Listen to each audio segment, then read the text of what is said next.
جہاں پہ اللہ فرماتا ہے کہ عدو لی و عدو اللہ، وہ فرعون کے ہاتھ چلا گیا جو تیرا بھی دشمن تھا اور میرا بھی دشمن تھا۔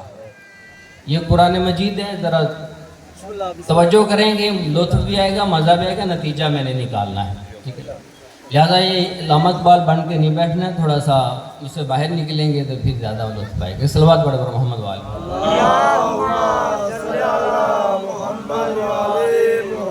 وہاں پہنچ گیا جہاں پہ تیرا بھی دشمن تھا اور میرا بھی دشمن تھا۔ اور بڑی عجیب سی بات ہے، اللہ رب العزت نے اسی آیت میں اگلے جملے فرمائے ہیں، وَأَلْقَيْتُ عَلَيْكَ مُحَبَّةً مِّنِّي وَلِتُصْنَعَ عَلَىٰ عَيْنِي۔ کیا فرماتے ہیں؟ اللہ فرماتا ہے کہ میں نے، اے موسیٰ، میں نے اپنی محبت تیرے اوپر انڈیل دی۔ میں پوچھوں گا پالنے والے، بڑی عجیب ہے تیری محبت، بڑی پاکیزہ ہے تیری محبت۔ ماں کے گھر سے نکال کے ابھی مولود بچے کو صندوق میں ڈلوا کے، دریا میں ڈلوا کے، اپنے اور موسیٰ کے دشمن کے گھر بھیج کے کہتا ہے کہ میں نے اپنی محبت انڈیل دی۔ کتنی عجیب محبت ہے۔ لہذا اس کا مطلب یہ ہے کہ اللہ کے ہاں وہ معاملات ہیں جو ہمارے ہاں نہیں ہیں، اور جو معاملات اللہ کرتا ہے وہ ہمیں سمجھ میں نہیں آتی۔ اس لیے کربلا آج بھی لوگوں کو سمجھ میں نہیں آ رہی کہ 72 کیسے لاکھوں پہ جیت گئے، 72 کیسے لاکھوں پہ جیت گئے۔ اور میں تو جوانوں کو یہ مثال دیا کرتا ہوں کہ 2 بھائی موسیٰ اور ہارون علیہ السلام اگر پوری فرعونیت پہ جیت سکتے ہیں تو حسین اور اس کے 72 کیوں نہیں جیت سکتے؟ نعرہ تکبیر، نعرہ رسالت، کل ایمان، نعرہ حیدری۔ جو ابراہ کے بڑے ہاتھیوں کے لشکر کو ابابیلوں سے مروا سکتا ہے تو 72 سے کربلا نہیں سجوا سکتا۔ یہ یزیدیت کا کیا ہے؟ ابھی آج لوگوں کو سمجھ میں نہیں آ رہی کہ اکیلا ایران لڑ گیا، ٹھیک ہے؟ میں یہ کہتا ہوں یہ تعداد پہ جنگیں نہیں لڑی جاتی، یہ ایمان پہ لڑی جاتی ہیں، اور یہ ایمان ہمیں یا علی سے آیا ہے یا علی کے بیٹوں سے آیا ہے، یہ شجاعت یا علی کے گھر سے آئی ہے یا علی کے بیٹوں سے ہمیں ملی ہے۔ ورنہ طول تاریخ میں دیکھ لیں کوئی شجاع اس گھرانے سے بڑا ہے؟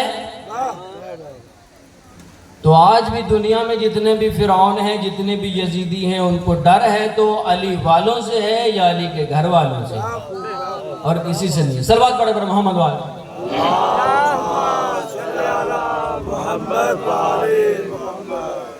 اور پھر فرماتا ہے کہ وَلِتُصْنَعَ عَلَىٰ عَيْنِي، اس لیے ہم نے تمہیں فرعون کے پاس بھیج دیا تاکہ تم ہماری آنکھوں کے سامنے پرورش پاؤ۔ بڑی عجیب سی بات ہے، سمجھے نہیں؟ اب اپنی ماں کے گھر میں اللہ کی آنکھیں نہیں تھی کیا؟ اور فرعون کے دربار میں اللہ کی آنکھیں زیادہ کام کرتی ہیں؟ یہ بات تو سمجھنے والی ہے نا، بخود اندازہ کریں۔ لیکن وہ پروردگار عالم اگر دشمن کے گھر میں اپنے دوست کو نہ پالے تو اس کو قدیر نہیں کہتے ہیں۔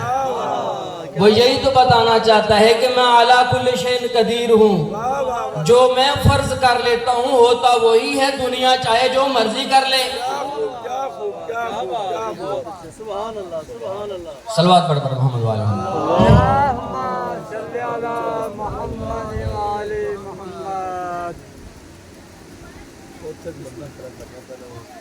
دریا میں ڈال دیا، فرعون کے ہاتھ میں پہنچ گئے۔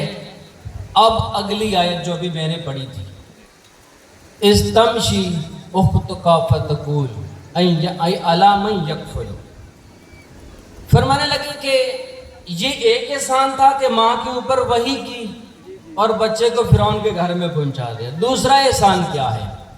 دوسرا احسان یہ ہے کہ جب صندوق میں ڈالا تو ساتھ ماں نے اس موسیٰ کی بہن کو بھی بھیجا، اور قرآن مجید نے کہا، قرآن مجید کہتا ہے قالت لأختہ قصیہ، اس کی بہن سے ماں نے کہا کہ تم بچے کے ساتھ ساتھ جانا اور دیکھنا کہ کہیں غافل نہ ہو جانا اپنے بھائی سے، اس کا مطلب ہے کہ صندوق میں تو بچہ جا رہا تھا لیکن ساتھ ساتھ بہن بھی جا رہی تھی. اور اللہ نے فرمایا کہ اے موسیٰ میرا تجھ پہ دوسرا احسان یہ ہے کہ تیری بہن تجھے بچانے کے لیے ساتھ گئی. سمجھ میں آ رہی میری بات؟ میرا دوسرا احسان یہ ہے کہ تیری بہن تجھے بچانے کے لیے ساتھ گئی. اور ہوا کیا؟ جب وہاں پہنچی بچہ بھوکا تھا، دائیاں بلائیں گئیں، حکومت کی طرف سے اعلان ہوا پیسے ملنے تھے، بھیڑ لگی دائیوں کی، لائن لگی، بڑی لمبی سی لائن لگ گئی. باری باری دائیاں آتی ہیں، دودھ پلانے کی کوشش کرتی ہیں، لیکن موسیٰ ہیں کہ ایسے معصوم ہیں کہ کسی کی طرف رخ ہی نہیں کرتے. سبحان اللہ سبحان اللہ. رخ ہی نہیں کرتے. تھک گئی ساری دائیاں کوششیں کر کے. اس وقت حضرت موسیٰ کی بہن نے کہا، وہ دو جملے، ایک جملہ سورہ طٰہٰ میں ہے، ایک جملہ سورہ قصص میں ہے. ایک جملے میں فرماتے ہیں کہ فَتَقُولْ عَلَىٰ مَنْ يَكْفُلُ، کیا میں بتاؤں اس کا پتہ جو اس کو پالے. اور اگلے جملے میں فرماتی ہیں جو قصص میں سورہ قصص، وہ اس میں فرماتی ہیں کہ فَتَقُولْ هَلْ أَدُلُّكُمْ عَلَىٰ أَهْلِ بَيْتٍ يَكْفُلُونَهُ، کیا میں تمہیں اہل بیت کا پتہ دوں جو اس کو پالے.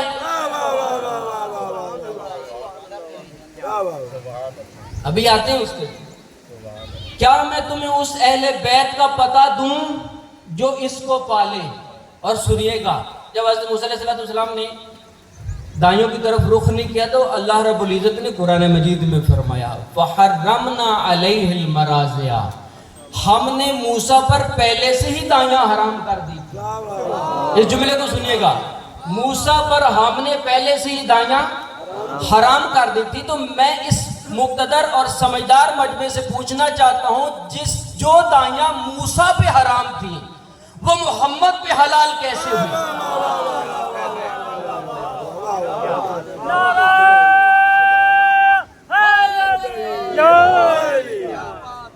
جو موسیٰ پہ حرام تھا وہ مصطفیٰ پہ حلال کیسے؟ پتہ نہیں قرآن مجید لوگ پڑھتے کیوں نہیں ہیں. پڑھیں تو سمجھیں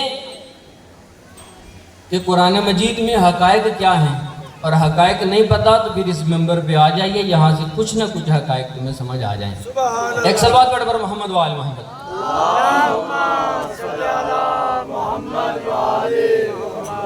کیا میں تمہیں اس اہل بیت کا پتہ بتاؤں کہ جو اس کو پالے. اور سنیے گا اللہ کیا فرما رہا ہے کہ اے موسیٰ تیری بہن کا ساتھ جانا احسان ہے. اور اس احسان کو یاد رکھیے گا، بہن کا ساتھ جانا احسان ہے. موسیٰ کو کسی میدان میں نہیں بھیجا گیا اور موسیٰ کو صندوق میں ڈالا گیا تو اسلام کو کوئی خطرہ نہیں تھا. اور میں یہ کہتا ہوں کہ اگر موسیٰ کی بہن موسیٰ کو بچانے کے لیے ساتھ جائے تو یہ احسان ہے، اور اگر حسین کی بہن حسین کے ساتھ جائے تو یہ اللہ کا احسان نہیں ہے.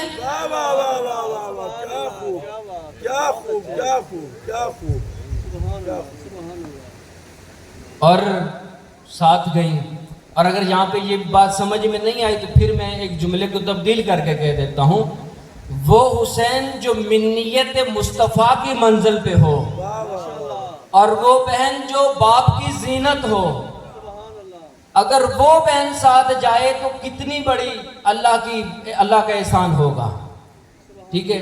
اور جس بیوی کی یہ عظمت ہے کہ وہ اللہ کے حسین اور اللہ کے دین پہ احسان ہے. اور میں تو کہا کرتا ہوں قدیم الاحسان ایک ہستی کا نام ہے. ذہنوں کو میری طرف متوجہ کریں، جو دعا مانگتے ہیں ان کے لیے کہہ رہا ہوں. قدیم الاحسان ایک ہستی کا نام ہے، اور وہ کون ہے؟ امام حسین علیہ السلام ہے. جملے دعا کے آپ کو یاد ہے. قدیم الاحسان ایک ہستی کا نام ہے. میں کہتا ہوں اللہ کے قدیم الاحسان پہ احسان کرنے والی کا نام زینب ہے. سبحان اللہ سبحان اللہ. ہمارا عظمت سیدہ بلند تر صلوات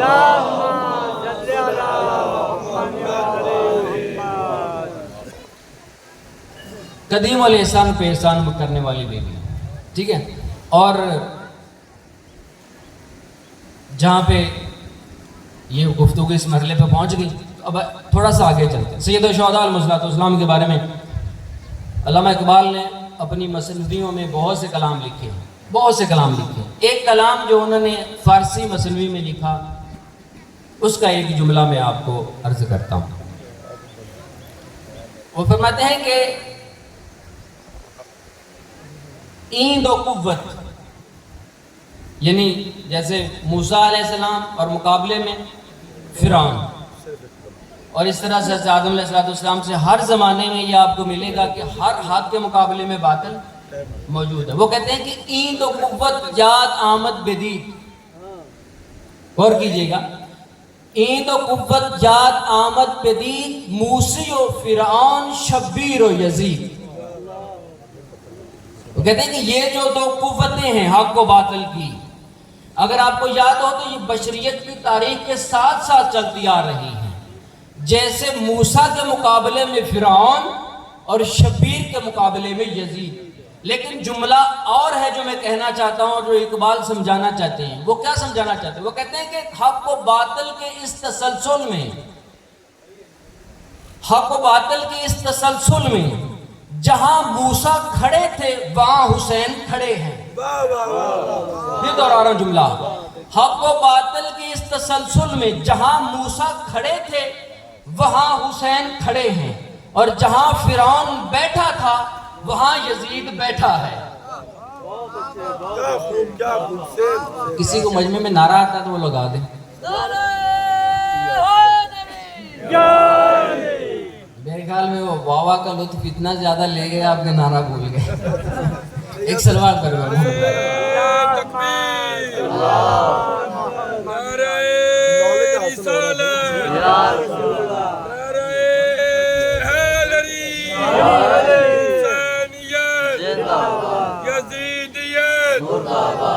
ہماری درسگاہ نعرہ حیدری، بلندتر صلوات.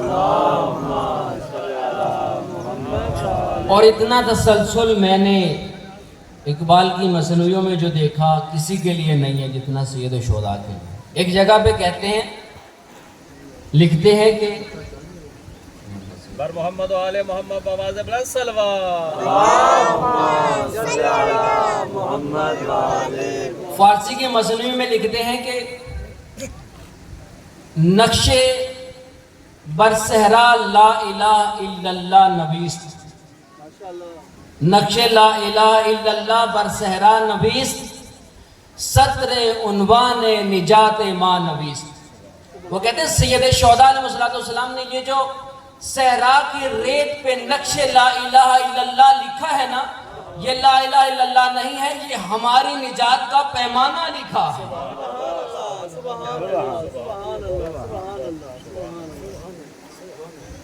اور جس گھرانے کی یہ عزت تھی، بات یاد ہے نا کہ بہن احسان تھی اللہ کا موسیٰ پہ. اور اہل سنت کے بڑے ایک عالم نے ایک عجیب سا جملہ لکھا ہے. جناب زامل الکبریٰ سلام اللہ علیہ کی بارگاہ میں ایک قصیدہ،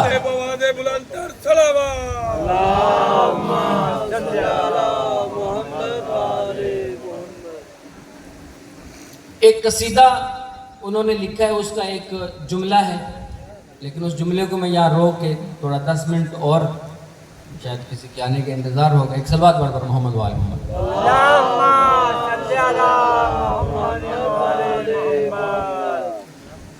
اور ایک پیغام سن لیجیے، وہ یہ ہے کہ اس منبر پہ جس کی وجہ سے آج ہماری عوام کی یہ حالت ہے، بصیرت نہیں ہے، معرفت نہیں ہے، قرآن نہیں ہے، حدیث نہیں ہے. اور بڑی عجیب سی بات ہے کہ لوگوں کو اس منبر پہ آنے کا ادب و احترام بھی نہیں ہے.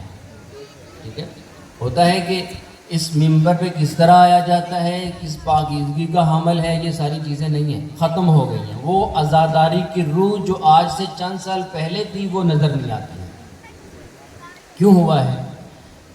ایسے لوگ ہمارے معاشرے میں اس منبر پہ آئے ہیں کہ جن کو اصلاً دین کا پتہ ہی نہیں تھا، اصلاً دین سے مانوس ہی نہیں. اور لوگوں کے ذہنوں میں صرف یہ ہے کہ بس نکتہ لگاؤ، عوام کو شور مچاؤ، واہ واہ کرو اور چلے جاؤ، لیکن یہ حقیقت کربلا، حقیقت منبر، حقیقت دین تو یہ نہیں ہے. ٹھیک ہے، عزاداری اور اس کا مقصد ہم سے بہت دور چلا گیا، جس کے لیے سید شہداء علیہ الصلوۃ والسلام نے پورا کنبہ دیا تھا.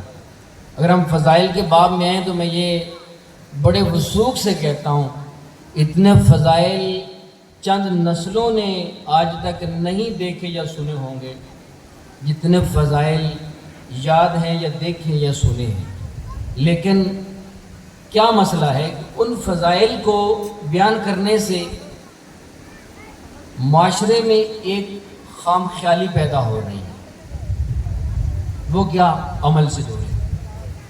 اور میں جلدی سے سید شہداء علیہ الصلوۃ والسلام کی مجلس کے عنوان سے جو لوگ جنہوں نے جتنا بھی کام کیا، جنہوں نے جتنا بھی زحمت کی اٹھائی، اس کے حوالے سے لکھنؤ کے عالم دین ہے، ان کا ایک واقعہ جلدی سے کوٹ کرتا ہوں تاکہ ہمارے ذہنوں میں جتنے بھی برادران تشیع ہیں یا جتنے بھی برادران اہل سنت ہیں، کوئی فرق نہیں ہے. حسینیت سب کی سانجھی. حسینیت کس چیز کا نام ہے؟ حسینیت غیرت کا نام ہے. جب آپ گھر جائیں اور آپ کو پتہ چلے کہ یہ میری ماں ہے، یہ میری بیٹی ہے، یہ میری بہن ہے، تو سمجھنا یہی حسینیت ہے. سبحان اللہ،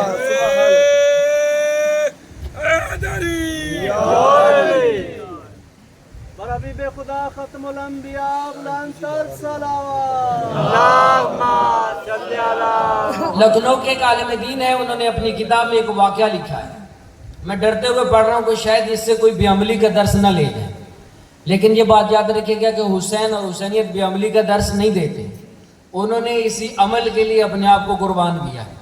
واقعہ کچھ یوں وہ کہتے ہیں کہ 2 ہندو لڑکیاں عاشورہ کے دن ان کو خواہش ہوئی، جس طرح عام لوگوں کو خواہش ہوتی کہ چلو دیکھتے ہیں کیا کرتے ہیں یہ لوگ مجلسوں میں.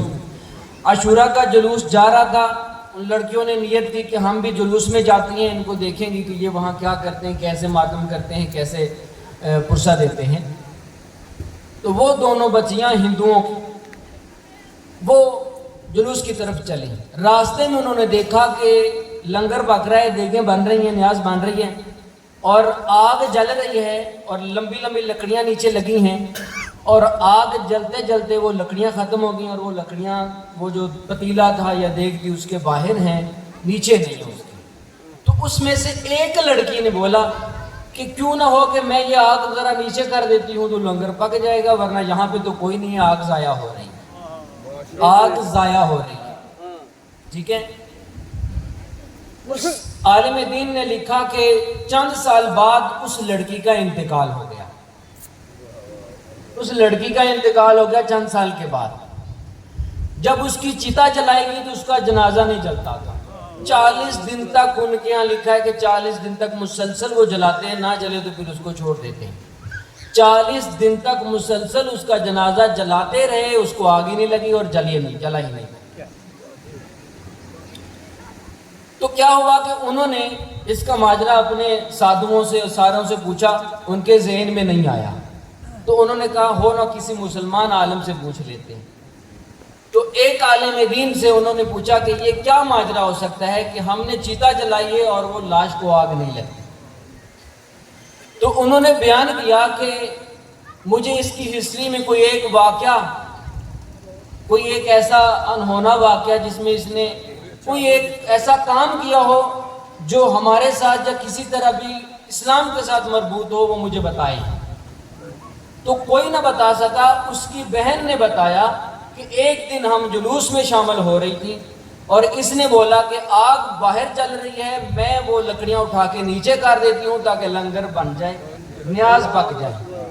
یہ اتنا سا کیا. اس نے کہا کہ اس نے سید شہداء علیہ الصلوۃ والسلام کی مجلس اور اس کی نیاز کے نیچے لکڑی کو نیچے کیا ہے، آگ جلائی ہے، لہذا اس سید شہداء کے وجود کی برکت اس پہ اتنی پڑی ہے کہ اب قیامت تک بھی اس کو آگ لگائے گئے تو یہ نہیں جلے گی. نعرہ تکبیر، اللہ اکبر، نعرہ رسالت، یا رسول اللہ، نعرہ حیدری، بلند تر صلوات. آ رہی بات اتنی. اور میں نے روایت میں یہاں تک بھی لکھا ہے کہ جن جن لوگوں کے جسموں پہ یا کپڑوں پہ سید شہداء علیہ السلام کے زائرین کے قافلے کی گرد پڑ جاتی ہے اس کو بھی اللہ جہنم میں نہیں جلائے. محمد و آل محمد بواز بلند صلوات. اللهم صل على محمد وعلى محمد. اچھا ایک سر بات بتا رہے دیگر. اللهم صل على محمد وعلى محمد. کیا ہوتا ہے کہ سید شہداء علیہ السلام کے زائرین کے قدموں کی خاک اور ایک جنازہ لایا گیا کسی گناہگار شخص کا نجف الاشرف میں. توجہ میری طرف رہے. ایک جنازہ لایا گیا نجف الاشرف میں کسی گناہگار کا دفنانے کے لیے وادی اسلام قبرستان میں. لیکن تاریخ لکھنے والے نے لکھا کہ جنازے کے لیے حکم یہ آیا امام کی ذریعے سے کہ اس جنازے کو میری ذریعے سے اور میرے قبرستان سے دور کر دیا جائے. کسی عالم دین سے مشورہ کیا گیا, جنازے کو وہاں سے اٹھایا گیا, کربلا میں وہی جنازہ لے کر گئے اور وہاں کربلا کی ذریحات کا طواف کرنے کے بعد جب وہی جنازہ وہیں پہ دفن کرنے لگے تو انہی لوگوں کو آواز آئی کہ اب یہ بخشا جا چکا ہے, اس کو واپس نجف میں لے آؤ.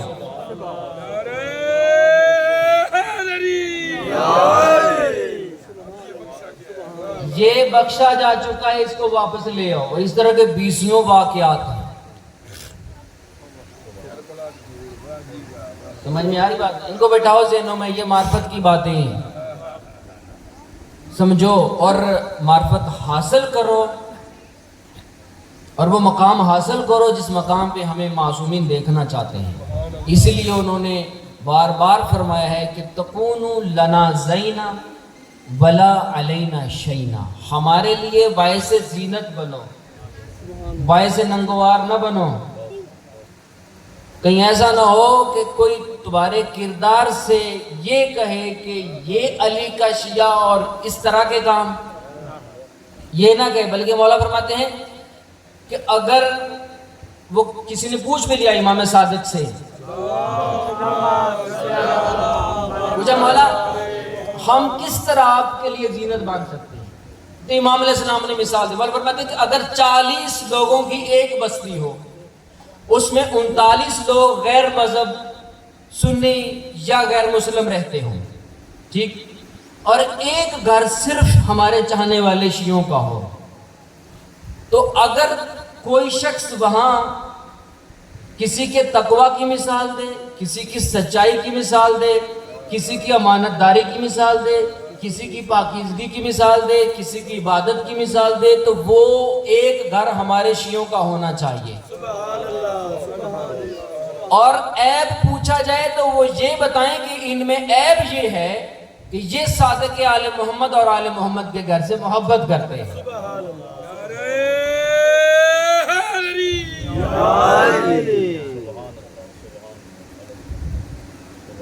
اور زیارات کے لیے جو ثواب آپ صلی اللہ علیہ وسلم نے ذکر کیا تھا وہ اتنا زیادہ ہے کہ انسان سوچ میں پڑ جاتا ہے. یہاں تک کہ آپ صلی اللہ علیہ وسلم نے پہلے فرمایا کہ 7 حج و عمرہ مقبولہ, پھر بڑھایا 70 کر دیا.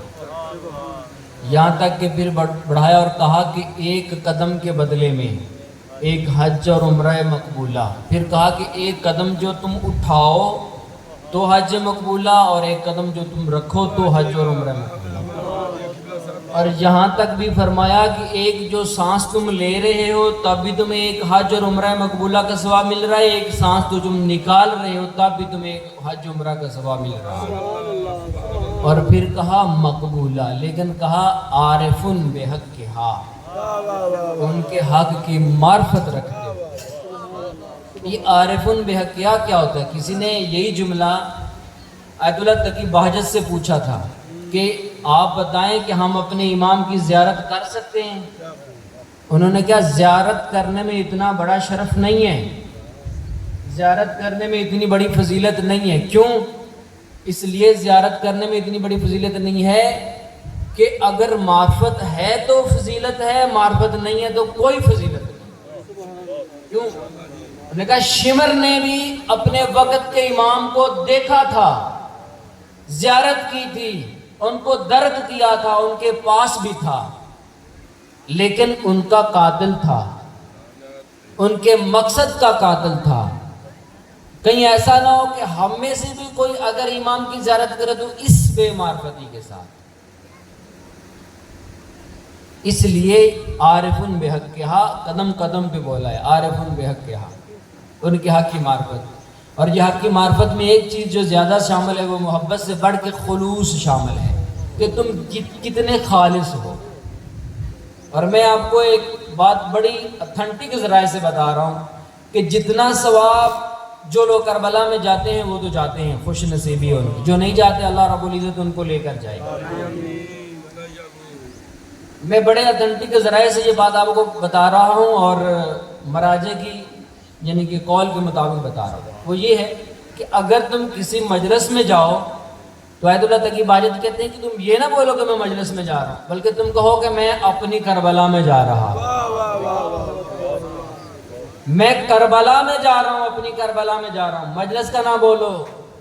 اور جتنے خلوص کے ساتھ تم جاؤ گے اتنا اجر بھی تم پاؤ گے، یہاں تک کہ مجلس میں جانے کا اجر اتنا ہے۔ اور میں نے پہلے بھی ایک دن روایت نقل کی تھی لیکن اس کے الفاظ اور تھے، میں دوبارہ نقل کر رہا ہوں، اس کو بھی تفسیر انوار نجف سے نقل کر رہا ہوں۔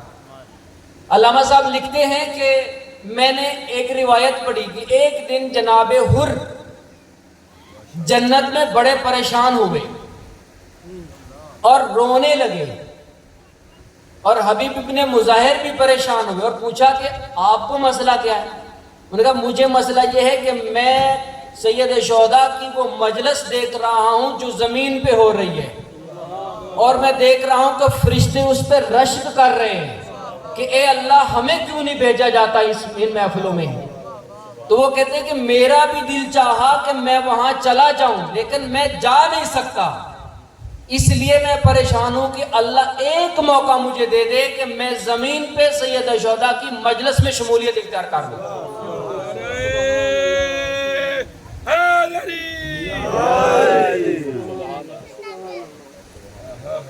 اس قدر فضیلت، اور میں یہ کہوں کہ وہ ثواب جو آپ کو کربلا جانے کا ملتا ہے وہ یہاں بھی مل سکتا ہے، مگر خلوص اور معرفت۔ اور میں کسی عالم دین کے حوالے سے یہ نقل کر رہا، بات پہنچانی ہے تو کسی طرح بیان کرنا ضروری ہے، کسی عالم دین کے حوالے سے نقل کر رہا ہوں۔ وہ کہتے ہیں کہ مجھے پورا محرم پورے 10 دن میں کسی مجلس میں نہیں گیا، کسی جلوس میں نہیں گیا، نہ میں نے کوئی مجلس پڑھی، نہ میں نے کوئی پروگرام سنا۔ 9 کو ایک مشہور مجلس ہوتی ہے 9 محرم الحرام کو ان کے ہاں، انہوں نے اپنے گھر والوں کو بولا کہ میں نے وہاں مجلس میں جانا ہے تو میں اپنے ساتھیوں کے ساتھ وہاں مجلس میں جا رہا ہوں۔ وہ کہتے ہیں کہ میں اٹھا، میں نے غسل کیا، اور غسل کرنے کے بعد میں نے نیت یہ باندھی کہ اے میرے آقا اور میرے مولا، میں خالصتاً آپ کے لیے آ رہا ہوں، خالصتاً آپ کے لیے آ رہا ہوں۔ اور جن دوستوں کو وہ ساتھ لے کر گئے تھے وہ کہتے ہیں کہ ہم نے خواب میں دیکھا ان کے بارے میں، خواب میں رات کو ہم نے دیکھا ان کے بارے میں، کیا دیکھا کہ ان کی منظوری ہو گئی ہے کربلا جانے کی، اور ان کو بڑی شدت سے امام بلا رہے ہیں کہ آپ جلدی آئیں۔ ٹھیک ہے، یہ کیا ہے؟ یہ وہ خلوص ہے جو آپ کے دل میں ہے۔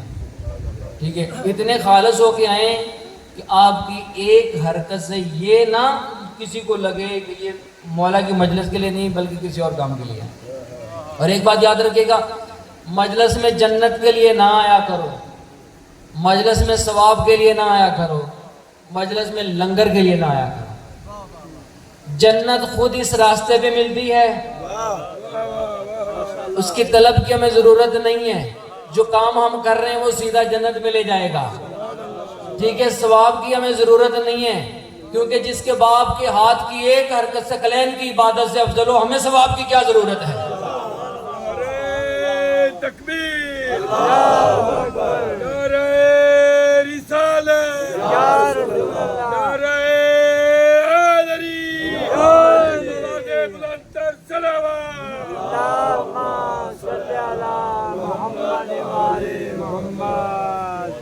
رہی بات اب آگے ہیں تو صلوات پڑھ دیں.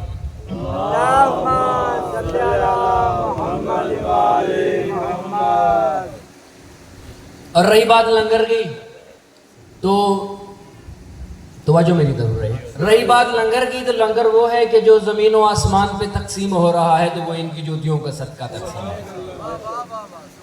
لہذا پوری دنیا جو کھا رہی ہے تو ان کا حق ہی تو کھا رہی ہے، اور نظر اللہ نیاز حسین ہی کھا رہی ہے. تو پھر جب نیاز حسین ہی ہے تو ہم کیوں آئے مجلس میں صرف لنگر کے لیے؟ کیونکہ ہم خیبر میں آنے والوں کی طرح لانگری نہیں ہیں، ہم تو آزادار ہیں، اور آزادار کی نظر میں مولا کی خوشنودی ہوتی ہے اور کوئی چیز نہیں ہوتی ہے. بات یاد ہے بہن احسان تھی موسیٰ پہ کہ ساتھ گئی بچانے کے لیے. اہل سنت کے بڑے عالم دین کا جملہ ہے. سیدہ کی تعریف کرتے ہوئے اس نے لکھا، پورا قصیدہ ہے، ایک جملہ بول رہا ہوں. کہتے ہیں کہ لولا زینب قتلوا علیہ، اگر زینب نہ ہوتی تو علی قتل ہو جاتے. اور بڑی معرفت کا جملہ بولا ہے. اگر اس علی سے آپ سید الساجدین سمجھیں تو بھی فکرہ ٹھیک ہے، اور اگر اس علی سے آپ سیدہ کا باپ سمجھیں تو بھی فکرہ ٹھیک ہے. کیونکہ جو بیٹی باپ کی زینت تھی نا وہ قدم قدم پہ علی بچاتی رہی.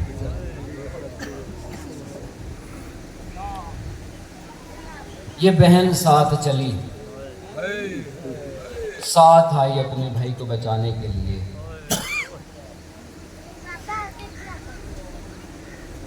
اور جب مولا امیر المومنین کو خلافت ملی، کچھ دنوں کے بعد امام نے اپنا دارالحکومت کوفہ کو بنایا.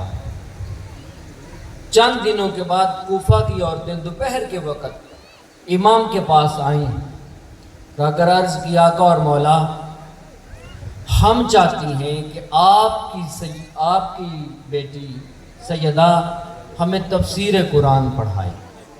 یہ بات حسین علیہ السلام بھی ساتھ سن رہے.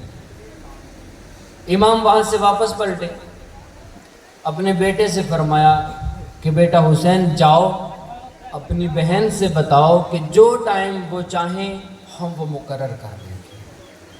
حجرے میں آتے ہیں، دیکھتے ہیں، توجہ میری طرف رہے، مصحف پڑھا جا رہا ہے. حجرے میں آتے ہیں، دیکھتے ہیں کہ ایک روشن دان سے دھوپ آ رہی ہے اور سیدہ کے چہرے پہ پڑ رہی ہے. امام حسین سے برداشت نہیں ہوا، اپنی ابا کو اتارا. بجائے یہ کہ بیوی کو اٹھاتے یا جگاتے، نہیں، اپنی ابا کو اتارتے ہیں، روشن دان کے سامنے اس طرح کر دیتے ہیں. جب تک سیدہ سوتی رہی تب تک سید شہداء سایہ کر کے کھڑے رہے اور روتے رہے. اللہ جانے مولا کو کیا کون سا وقت یاد آ گیا. جب سیدہ کی ایک مرتبہ آنکھ کھلی نا تو پوچھتی ہیں بھیا کاہے کے لیے آنا ہوا؟ تو عرض کرتے ہیں بہن بابا کے پاس کوفہ کی عورتیں آئی تھیں،